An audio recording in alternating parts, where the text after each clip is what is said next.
প্রতিটা বাঙালির কাছেই শীতকাল হলো একটা আবেগের মতো।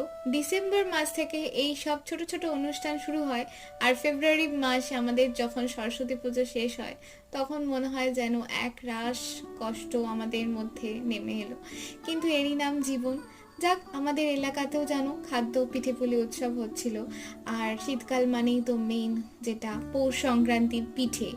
তো সেই জন্যই আমরা এই মেলায় চলে গেছিলাম। গত বছর যেহেতু যেতে পারিনি, তার আগের বছর গেছিলাম। এবারে গিয়ে অনেক কিছু চেঞ্জ লাগলো। যখন আগের বছর গেছিলাম কাউন্টারে অনেক সুস্বাদু খাবার থাকতো, কিন্তু এবারে সেই রকম সুস্বাদু খাবার বা ভ্যারাইটি দেখতে পাইনি। আর কি কি খেয়েছিলাম আগের ভিডিওয়ে বলেছি, তোমরা চাইলে দেখতে পারো। তো ওই টুকটাক খাবার দাবার খাওয়া হলো, দিয়ে আর কি বাড়ি চলে আসতে হলো মনে কষ্ট নিয়ে, কারণ খাবার দাবারগুলো কিছুই অতটা ভালো ছিল না। চলো, দেখা হচ্ছে পরের ভিডিওতে। তোমরা সবাই খুব ভালো থেকো, সুস্থ থেকো।